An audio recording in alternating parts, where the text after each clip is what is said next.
Well, it's October the 9th.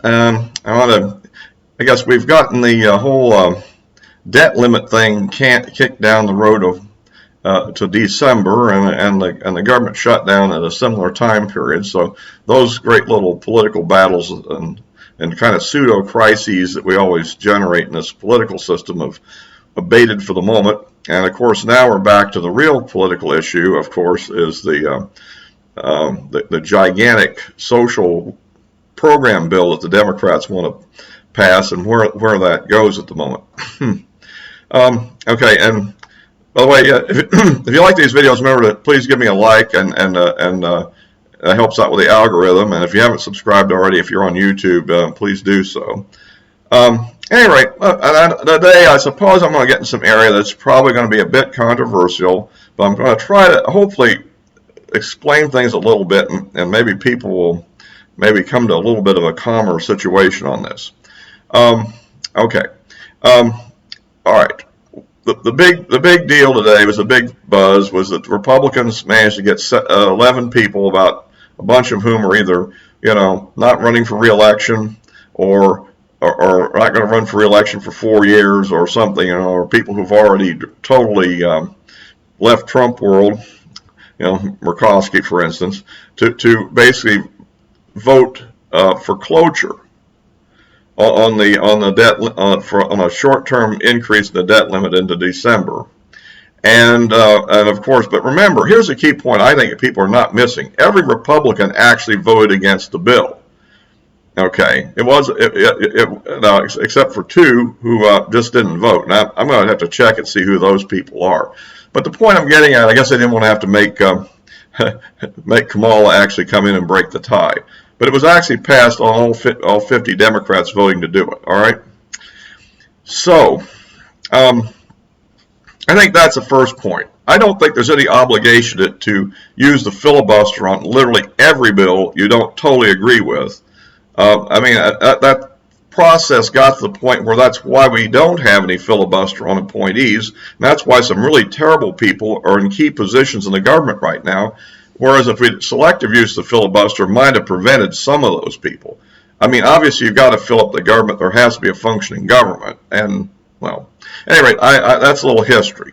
But I think it was a fairly smart decision to let this thing pass for 2 months. Now, in fact, there's an article I read after my original comments on it, which kind of changes a little bit. But the basic point was, I think that the one thing I conceived of that would eventually unite all 50 Democrats and Kamala to totally use the nuclear option and weaken or destroy the filibuster for legislation would be some issue about the debt limit. Now, on one of my comments on Parler, somebody came back and said, you have enough money, they wouldn't have to default, meaning on the bonds. And that's correct. There's enough tax money coming in that they could pay the interest on the federal bonds, okay, and notes. But the problem is that wouldn't be money enough to pay the Social Security checks, the Medicare checks, the Medicaid, all those government contracts, the government workers, including the military and law enforcement and the Border Patrol, and the cost of shipping all these illegal aliens. Well, you see what I'm saying? The whole system would come unraveled if you don't have the ability to spend money. And that's why the debt limit is a kind of a, it's almost like it itself is kind of a nuclear option on finances. And I think the concept was put in place years ago where there was some belief that we'd actually be running a balanced budget someday. We haven't really ran a balanced budget for a very long time, and the last time we did, 2 times we did it, it was accidental, basically. I mean, in the 90s, we ran one briefly because essentially the Democrats managed to get the taxes increased, and then the Republicans won the Congress and wouldn't appropriate all the massive spending they planned to spend the taxes on, so that you had a weird situation where the budget actually did accidentally balance, not because anybody planned to balance it, but because the 2 parties working at cross purposes ended up balancing it. And there was another time, I think, back during the end of the Vietnam War, well, the middle of the Vietnam War period, where I think there was a surtax that was put on and ran a surplus for 1 year. Anyway, but other than that, we've been running deficits for just, I guess, pretty much forever. And so that's one aspect of the thing. And so this is something that's going to happen. And even the Republicans were saying, well, it's going to happen. The Democrats are going to use reconciliation to do it. and they were, for whatever reason, well, one reason they didn't want to use reconciliation, there is the theory that they don't want to take credit for their own spending. That sounds so much to me like inside the D.C. baseball thinking than not real thinking, but okay, maybe not. But the practical matter was the Democrats weren't ready to pass a reconciliation bill. I mean, they're at loggerheads. There's a radical caucus in the House that wants to put on all kind of things. There are a few senators in the Senate that don't want to. There's two that are outspoken. I think there could be others that are not as outspoken but still have similar ideas. And they're kind of laying low so they don't have protesters on their front yard or chase them into bathrooms or in kayaks around their houseboat, So this is, but the point is there is resistance to all this. And of course, I guess the real figurehead, of course, is Senator Manchin of West Virginia, a moderate Democrat senator from a very conservative state now. I mean, Trump really won that state big time. So he has every incentive. In fact, I think if he's thinking straight, he ought to just become a Republican, but that's just me. But I guess his Democrat roots are so deep that that's kind of an emotionally disturbing idea to him. At any rate, so essentially what I think happened with McConnell, which everybody's upset about, is he began to realize that the Democrats were fighting each other over this. And the one way to unify them would be to actually blow up the whole budgetary situation by creating letting this crisis occur. And at this point, the Democrats sort of created themselves in a way. But at any rate, I think the other thing I would point out is we never had a demand. If you're going to actually use the debt limit as a lever, what is the demand you're making? What do you want them to do in order to get you to vote for it? Because ultimately they want you to, let them, you see what I'm getting at. We didn't have a demand. And there's no way that you're going to really impose fiscal order in this mess right now by not increasing the debt limit. I mean, that is leading to a catastrophe. Everybody, even that's for it, would eventually see it's a bad idea if it was actually carried out for a few months, I think. Because another thing, you have to remember, the spending that would still be done with the tax revenues coming in, the decision on what got spent and what didn't get spent would be done by the Biden administration, not by the Congress. No, but they'd be the one to decide what has to be withheld and what check isn't paid and what check is paid, right? Is that something you really want to do? Give them that power? See, anything we did along this line would only give the Democrats power, too. That's something that's not thought of a lot. I think this is a very ineffective technique myself. The real technique is not to appropriate all these giant spending programs. But, okay. So what McConnell was doing, I think, in a very simple sense is he was working with Joe Manchin and Sinema and began to realize they were in intense pressure to modify the filibuster to let this thing pass. And of course, they didn't want to do that, and obviously we shouldn't want them to do that either, because once you start down that road, remember, if you can modify the filibuster to raise the debt limit, well, why can't you do it for a voting bill? Well, why can't you do it to pack the Supreme Court? Why can't you do it for a gun control? Why can't you do it for, well, whatever anybody in the Democrat Party wants to do it for, right? And after a while, there essentially is no restriction, and they're passing everything with 51 votes. And that's not what we would want to be happening to us, I don't think. Okay?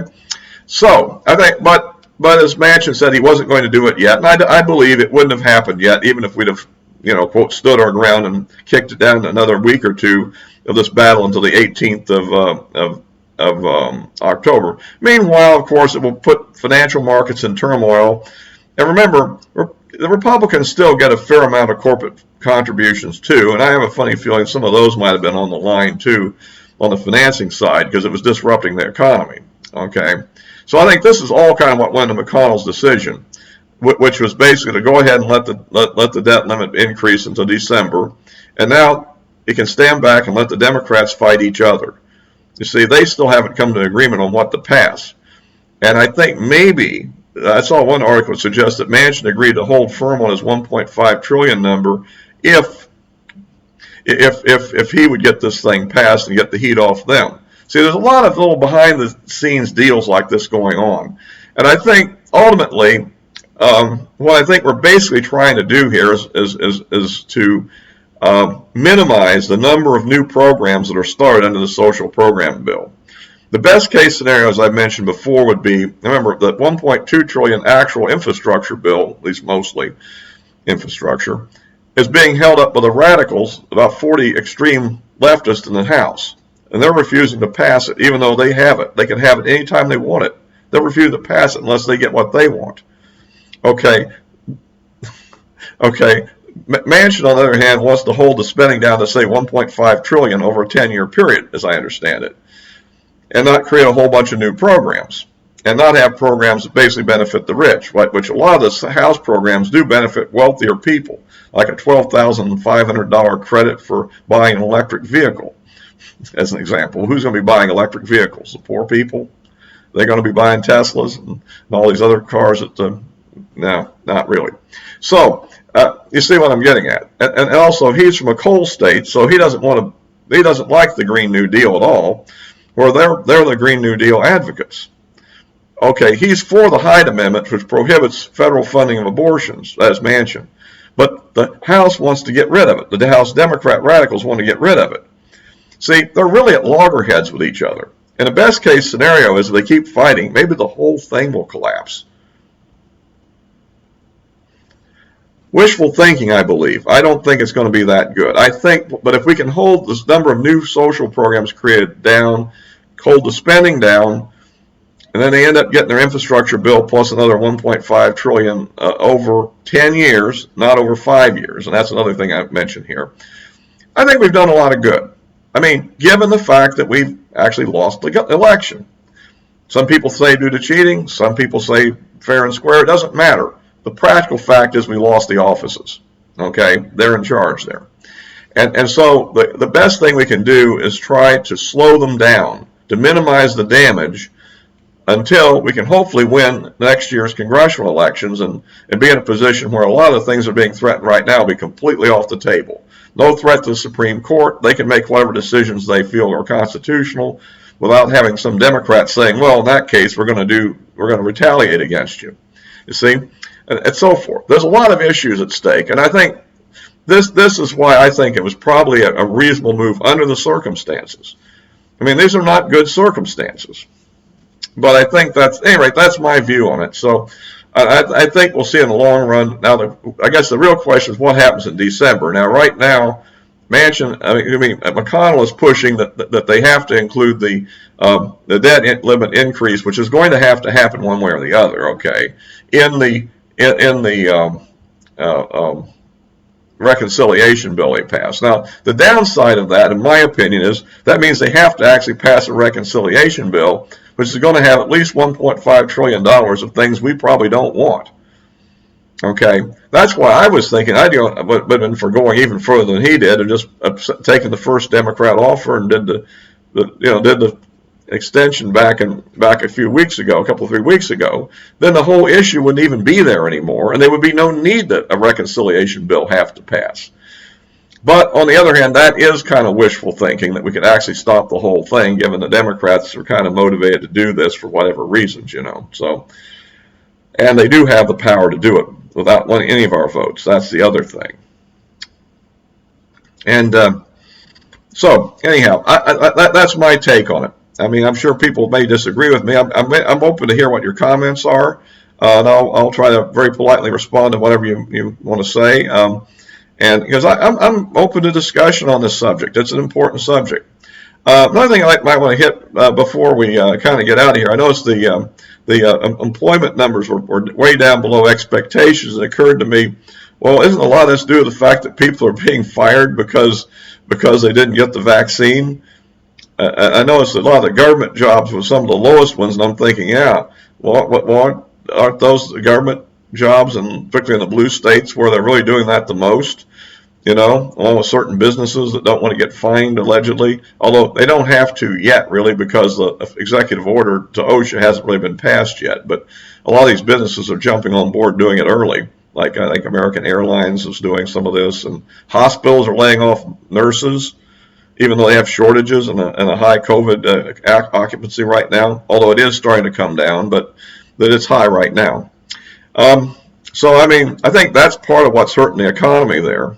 And finally, on the border, you noticed the other day that there was machine gun fire with tracers across the Mexican border into the U.S. from the cartel people. Now, I don't know whether that was coincidental, that is, two cartels were going at it down there. That's an area where two cartels fight for territory, or whether it was really some kind of just a way to harass our border patrol and the Texas Guard and state police that are trying to do what they can to manage what's going on the border here under the current Biden rules. Well, anyway, that's just another thing to watch out for, and it could be a developing story. By the way, I do have an interesting concept on what Texas could do on this, but it's just a little too long to put in this video, so I'll have to wait for a later time if I get around to putting that out. But at any rate, so by the way, my addresses for my social media are below in the description, and we'll wrap this up for now. Until next time.